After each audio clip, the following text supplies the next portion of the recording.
Aisha Basajja Kabaka nze musajja wo Musendege ya Muhammad Byayi omwana enzalo yeeka mulima wagula mu district ya Sembabule nedya nyonyi na Kinsige muzukulu wa Kiwine Emirembe Mukyagwe bene mbyoza azotwa ku matikira ago ag'omulundi ogwa 28 yogayoga Aisha Basajja nyini nsi olamudde bulungi Uganda lemeera otwa ku matikira ago ag'omulundi ogwa 28 ampuliza tuli butereevu mu ssaza Buddu tuli mu lubiri lwa Ssaabasajja Kabaka Lwenkoni ku matikira ag'omulundi ogwa 28 ate nga maaso moja atudde ku Namulondo naku z'omwezi ali 31 omwezi ogw'omusanvu mwaka 2021 lwali bwe ruti enaku z'omwezi 31 omwezi gwe gumu ogw'omusanvu mwaka 1993 mu Buganda bwa Buganda essanyu embuutu zasindogoma abanyenyaggale benjo ne bibyamu anti Obuganda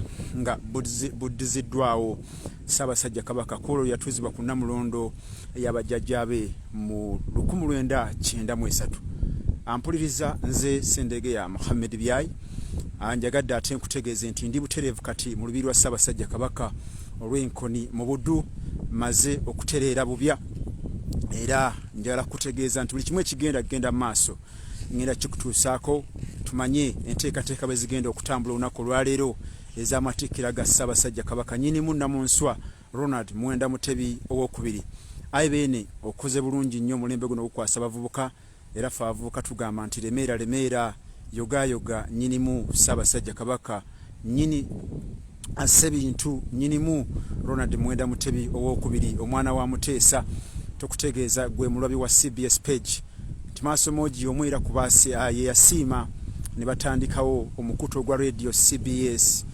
88 era Ssaabasajja Kabaka wasiima mpereze ku radio ya 88 no siima nateera mpereze ku radio ya CBS 89 maaso moji noddamu no siima ate mpereze ku mutimbagano gwotandiseewo ate abavubuka basobola okutambula n'okumanya nga tuyita mu nkola ya tekinologiya ayi beene nange neeyama nti ngenda kuweereza nga bwe ntandise nga bwe natandika ate era nga bulijjo nakati ndi Buddu nga mpita ku mutimbagano gwatandikawo Aisha Ssaabasajja Kabaka okuweereza abantu ampuliriza nkwaniriza nnyo webale kutwegattako buli omu waali essanyu Obuganda buli mu ssanyu anti Ssaabasajja Kabaka Ronald Mwenda Mutebi wokubiri awezezza emyaka 28 ng'ali ku Namulondo alamula Obuganda nkakasa buli muntu waali maka wooli mu luguudo wooli wonna wooli nkakasa nti obuganye essanyu ng'oyozayoza nyinimu Ssaabasajja Kabaka tukimanyi bulungi nti okujaguza kuno okw'amatikkira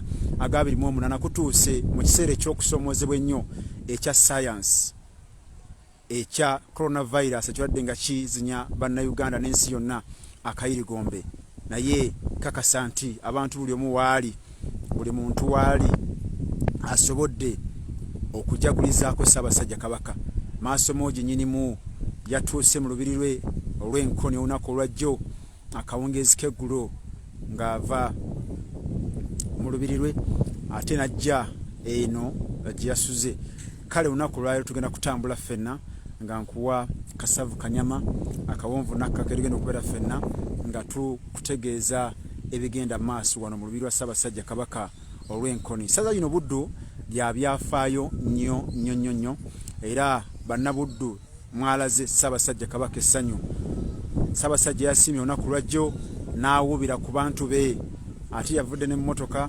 n'ababuuzaako ate ng'ennyonta ebaluma nnyo olw'akabanke baali bamaze nga tebamulaba kale Ssaabasajja Kabaka twongera okusaba Mukama Katonda ayongere okukukuuma ate era akuwangaaze ng'olamula Obuganda enteekateeka nga bw'ogiraba ya science tuli butereevu mu ssaza Buddu mu lubiri Olwenkoni era nga tukuweereza butereevu nga tusinziira ku mukutu gwaffe ogwa CBS digital media ate gye tuli okutuusaako ne ku CBS ku mukutu gwaffe ogwa 88 ogenda goberya bulungi enteekateeka z'amatikkira ga baffe ag'omulundi ogwa 28 ayi beene kakasa abantu bonna bakimanyi nti bukyanga otuuzibwa ku Namulondo ng'ennaku z'omwezi 31 omwezi ogwakasambula oba ogw'omusanvu mwaka 1993 bingi byotandiseewo ebigatta abantu bo bingi byokoledde Obuganda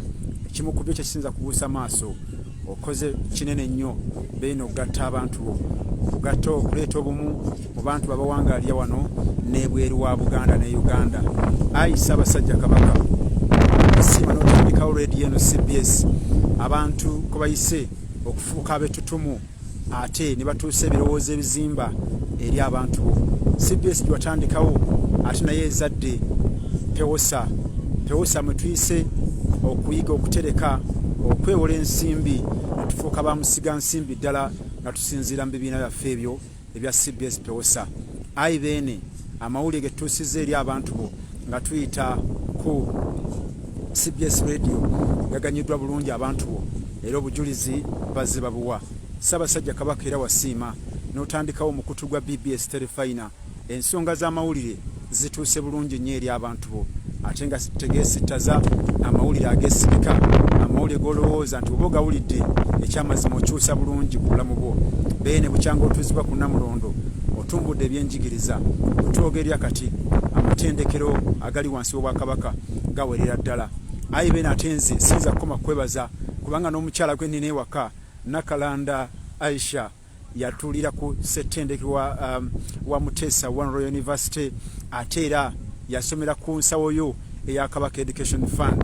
Ayi beene omukyala wange naye tayinza kukoma kwebaza kubanga ate bwe yamala okutuulira yasoma ebyamawulire ku Muteesa the First Royal University Kakeeka Mengo ate ng'ali ku nsawo yo ya Kabaka Education Fund ate n'omwami n'amujja mu CBS. Kale Ssaabasajja Kabaka bangi bawadde emirimu bangi b'okulaakulanyiza abasobola okuvaayo ne bawa obujulizi ate abandi oba oli awo tebawadde bujulizi naye nga gye bali nga bayise mu nteekateeka zo maaso mungi z'oyiseemu okukulaakulanya Obuganda. Bwe twogerera ku mukolo wano wendi Katikkiro wa Buganda munnamateeka Charles Peter Mayiga amaze okutuuka ku mukolo era woolengera wali ekyemmanga ng'egamu ku makula agaleeteddwa ate agenda okukwasibwa maaso mogi Ronald Mwenda Mutebi owokubiri. Kale tugenda kutambula ffenna mu mikolo gino egya ssayansi emikolo egy'amatikkira emikolo egyaffe gye tugenda okuba nagyo olunaku olwaleero nga tuyita ku mutimbagano guno ogwa CBS 88 katonyeze 8 amasaza maaso mogi bukyanga otula ku Namulondo otaddewo ensalo mu masaza ag'enjawulo bw'oba ova Kyaddondo omanya nti kati Kyaddondo musomose nnyingidde Mawokota ti Mawokota muvuddemu ngenze Buddu. Kale essaza lino ery'e Buddu lirimu district 5 likolebwa district 5 essaza lino ery'e Buddu. Essaza Buddu likolebwa district 5 mulimu Masaka mulimu Lwengo mulimu Kyotera mulimu Bukomansimbi mulimu ne Kalungu. Essaza eryo Buddu likolebwa district 5. Kale ate era maaso mogi bwatuuka mbadde kyakutegeeza nti bukyanga otuuzibwa ku Namulondo otaddewo ensalo mu masaza ga wano mu Buganda ate n'ebweru wa Uganda nti bw'oba oyingira Buddu manya nti kati muvuddemu nnyingidde essaza eddala. Kale ezo ensalo maanyi ga Ssaabasajja Kabaka gataddemu okulaba nti abantu be ate bongera okwenyumiriza Obwakabaka buno. Ayi beene bangi abayise mu Buganda ne bafuuka bannabyabufuzi abetutumu ne bafuuka abantu abavunaanyizibwa mu nsi eno nga bayita ku leediyo eŋŋanzi CBS. Jjukira CBS yeejaguza emyaka 25 bukyanga etandikibwawo ng'ennaku z'omwezi 22 omwezi ogw'omukaaga omwaka 1996. CBS ejaguza emyaka 25 ate maaso mogi ye myaka 28 ng'ali ku Namulondo alamula Obuganda. Ate BBS Terefayina yeejaguza emyaka 5 bukyanga etandikibwawo ng'eri ku mayengo g'ebyempuliziganya. Ayi beene tweyanziza nnyo tweyanzeege okulaba nti otukulembedde bulungi ate nga ne ku mulundi guno wetuukidde olunaku olwaleero CBS Radio eno yekyali namba emu okuyuuguumya amayengo g'ebyempuliziganya. Kale amatikkira gano ga ssayansi gagenda kubeerako abantu batono ddala era enteekateeka ez'okukebera abantu abayingira okulaba nti buli kimu kitambula bulungi nnyo byonna bikoleddwa mu ngeri ey'okugoberera amateeka ag'ekirwadde kino ekya coronavirus. Kale gwe atulaba ku CBS page wano kakasa bukakasa nti ekintu ojja kigoberera bulungi nnyo eno etwekobe oba olubiri lwa Ssaabasajja Kabaka olw'Enkoni. Njagala ndukula ekkola ewe lufaanana lwetegereze bulungi nnyo olubiri luno.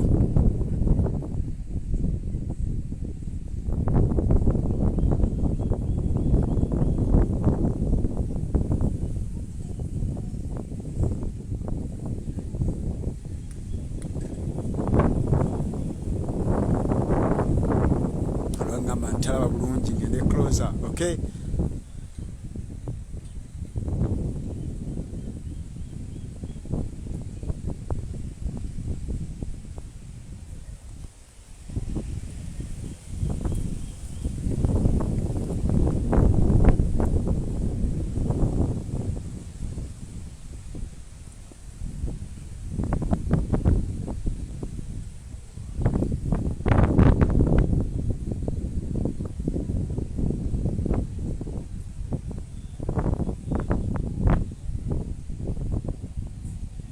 kale teekateeka zonna bwe ziri. Omwami ogolaba alina kamera oyo bamuyita Ssalongo Gita, musajja awangadde ng'akuba ebifaananyi naddala ebya Ssaabasajja Kabaka. Kakasagwa agoberera emikolo gya Ssaabasajja Kabaka otera okumulaba bulungi nnyo. Tuli butereevu mu lubiri Enkoni mu ssaza lya Beene Buddu okujaguza amatikkira ag'emyaka 28 nga Maasomoogi alamula Obuganda bukyanga atuuzibwa ku Namulondo.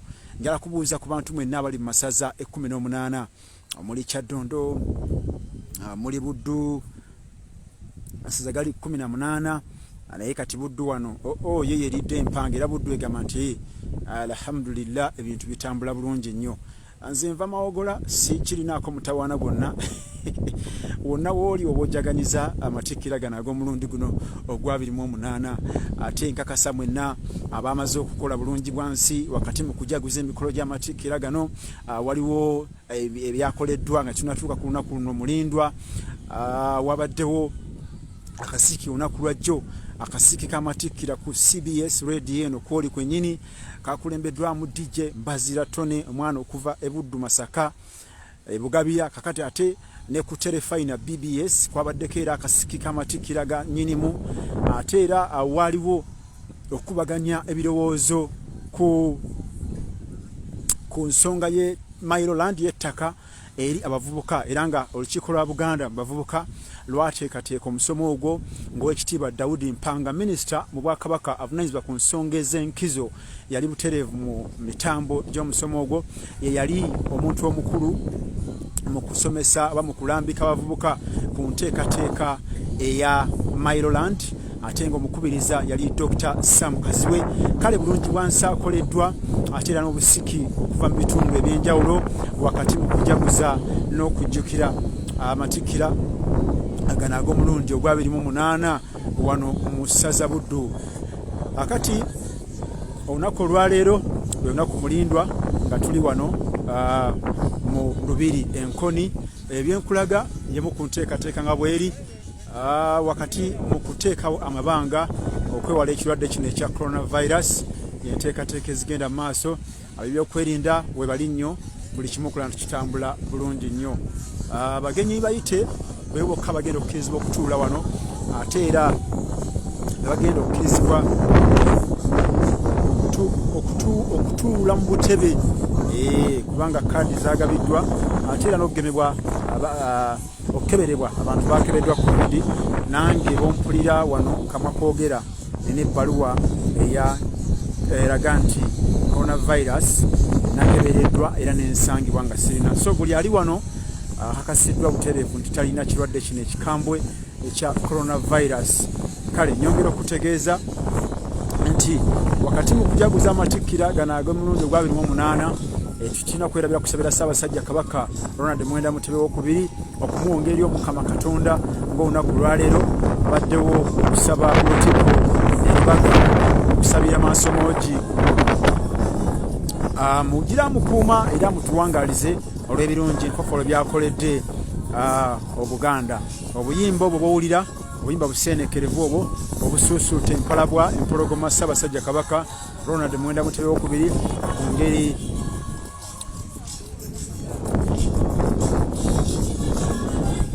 tuli butereevu ku mukolo, tuli Nkoni tugoberere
Tuli butere bulubiri enkoni osobola okuyitaano ku mutimbagano ku peegi yaffe naweereza obubaka obuyozaayoza nnyinimu Ssaabasajja Kabaka amatikkira ag'emulundi ogwa 28 osobola okuweereza obubaka obuyozaayoza nnyinimu weegiriisa wano ku peegi twali mutawaana tutambule ffenna tulabe ate enteekateeka bwe zinaatambula ez'amatikkira ga nnyinimu webale nnyo okutugoberera tubale kutwagala layikinga sharinga waako ne munno amanyi ekigenda mu maaso.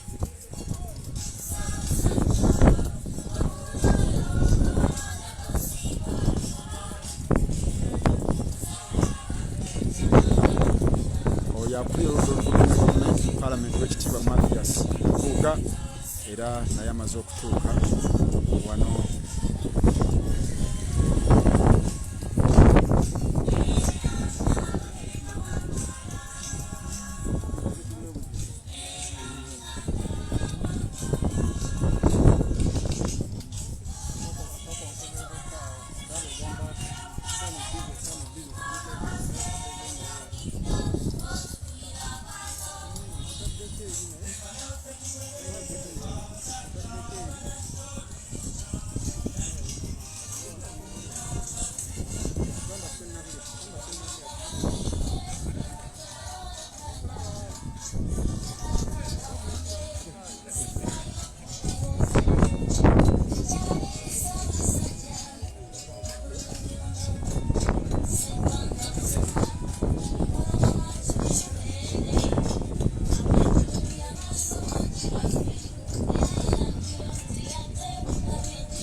telephone w'ekitiibwa Mathias Mpuuga.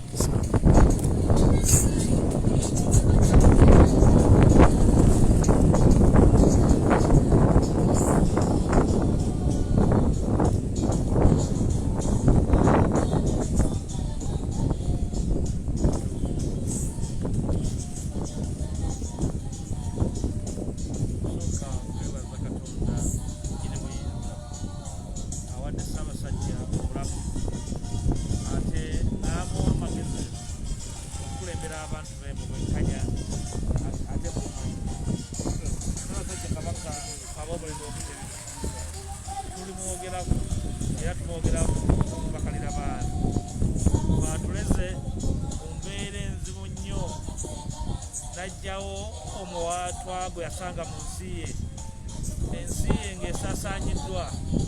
Ekimu kyasooka okukola bwe bukulembeze yatandika okuzimba ensi ye n'okuzaayo ekitiibwa kyayo. Yatandikira kunoonya abavubuka n'abazza ku nnono n'abayigiriza n'abasomesa ng'akozesa ebibiina bya nkoba za mboko baana baki efaanako bwebityo n'atukumaakuma etuyigirize. Era ku ssaawa eno kimanyi bulungi bambeni n'abatuuliza naye Katikkiro Nkwataddamula aliko y'omu ku bibala by'enteekateeka eyo. N'olwekyo Ssaabasajja Kabaka tumwenyumirizaamu okunoonyeza ensi obukulembeze obuweereza obwakabaka ate n'awola ne Uganda yonna obukulembeze. Ekiseera kino tosobola kugamba nti ensi yabe ayibene terina bukulembeze obusobola okulambikwa Obuganda ate ne Uganda okutwaliza awamu. Ekyokubiri, Ssaabasajja Kabaka okuzzaawo ekitiibwa ky'ensi abantu be abasomesezza amaanyi mangi nnyo agatadde ku byenjigiriza by'obulamu n'obutonde bw'ensi. Ekyo twali kisinga ekyo n'okulwanirira obutonde bw'ensi ate n'okugezaako okulaba nti ensi efuna abantu abayivu abasobola okuzimba ebyo bye tukkiriza ate n'okukola emirimu egy'enkizo mu nsi ya Buganda ate ne mu Uganda eyawamu. N'ekisinga obukulu, abantu ba Buganda ku mulundi guno balina eddoboozi limu kubanga Kabaka waali ng'ekitikkiro. Twali kisinga ekyo ekyokubanga tusobola okusimba emabega wa nnyinimu ku nsonga zonna eziri mu Buganda n'eziri mu Uganda. Kituwa essuubi twali mbeera yonna gye tajja kusobola kwaŋŋanga. Ne mu kiseera kino ebisoomooza Obuganda naye nga biva bweru wa Buganda tujja kubyaŋŋanga kubanga tulina eddoboozi eryawamu nga tusimbye emabega wa Namulondo. N'olwekyo njala okusaba abantu ba Buganda tubabaawo mbeera yonna ebateerawo okukkiriza nakwekkiriranya na muntu yenna oba abantu ba kika kyonna abaagala okunafuya empagi Uganda kwezimbiddwa okuli n'ensonga y'ettaka mu kiseera kino ekutaakati. Era tulinze nnyo abo abagenda bagitembeeta mu ngeri y'amankwetu okujja tubuulira obanga Buganda okubeera nga mugatta okufuuka omusango tuvumiriza n'okutuusa ekiseera nga baagala okufuula b'abaana ba Buganda emmomboze mu nsi yaabwe.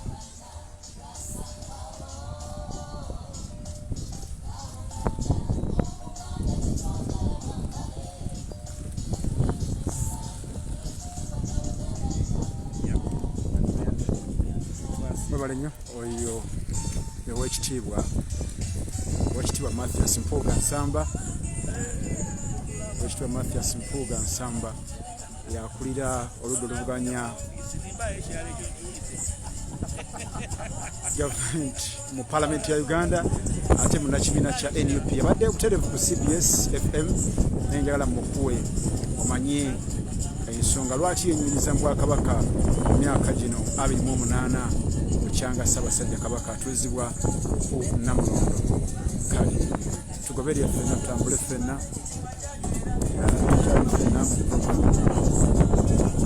enteekateeka yaffe eno eyokutuusaako ekiri wano mu Lubiri Enkoni tuli mu matikira ga Ssaabasajja Kabaka ag'omulundi ogwa 28 ate era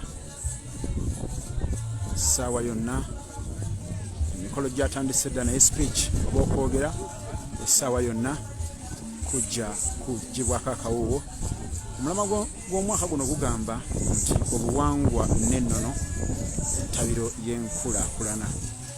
Obuwangwa n'ennono y'entabiro y'enkulaakulana. Omulamwa gw'omwaka guno ogw'amatikkira ga Ssaabasajja Kabaka ag'omulundi ogwa 28. Okyali nange Sendegeya Muhammad Byayi, omwana enzaalwa ey'e Kamuli Mawogola mu disitulikiti ey'e Ssembabule. Tukyaseeya ffenna nga tuli butereevu naye nkutegeeza nti osobola okuyita ku mutimbagano wano wennyini wendi n'oweereza obubaka obuyozaayoza Ssaabasajja Kabaka okutuuka ku matikkira.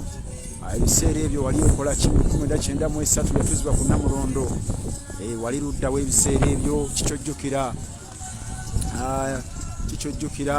naye ayibene bukyanga atuuzibwa ku Namulondo atandisewo ebitongole bingi nnyo nga bwe nkutegeezezza.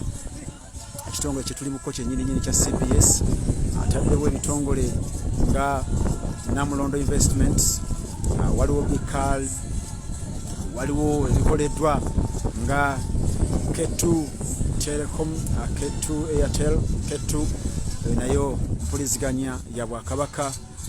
Waliwo ne insure, kampuni ya insure yatandikiddwawo yali mu Bwakabaka. Waliwo sabbuuni yaleeteddwa Dimi naye akolebwa Bwakabaka.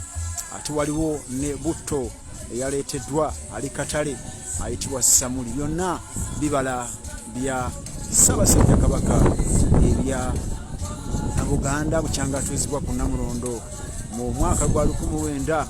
93 Buddo Naggalabi yawuuma wamma kyali kijjobi lyali ssanyu nga bwe liri olunaku olwaleero nga bwalirabyeko olunaku olw'eggulo kale tugoberere butereevu nga tuli wano mu lubiri lwa Ssaabasajja Kabaka Enkoni nga tutuusaako butereevu ebigenda mu maaso mu kitundu kino. Buddu balina omukisa gw'amaanyi nnyo. Ssaabasajja Kabaka yasiimye n'abalabako n'abawuubirako n'ava mu mmotoka n'ababuuzaako kale Deus Mulembe Wangala aye Mpologoma nja kusoma kubaka bwabwe mpolampola. Ssaabasajja Kabaka nkwagaliza amazaalibwa amalungi Wangala ayi beene nze w'engabi agaba Elias Mwijjana nkwagaliza nnyo. Okay, mwebale nnyo muweereze obubaka bwammwe. Nina Hilda mwebale nnyo mwenna abatulaba ku mutimbagano abatulaba mwebale nnyo bali eddala. Enteekateeka egenda mu maaso. Oli ssentebe w'emikolo gy'amatikkira g'omulundi guno Oweekitiibwa Robert Waggwa Nsibirwa ate ye muwanika mu Bwakabaka yavunaanyizibwa ku by'ensimbi. Kale enteekateeka bwe zito bwe ziri wano mu lubiri lwa Ssaabasajja lwa Baffe Enkoni mu ssaza Buddu. Mwebale nnyo mwenna abazze okubeerawo ku mukolo guno abafunye omukisa ne muyitibwa okujja ate abatugoberera ku mutimbagano. Mwebale nnyo nammwe abali ku radio CBS nga mutugoberya mwebale nnyo mwebale ddala. Nkutegeeza nti essaza lino Buddu olubiri luno luli mu disitulikiti y'e Lwengo naye nga Lwengo eri mu ssaza Buddu. Kati Buddu ly'essaza Nkoni lubiri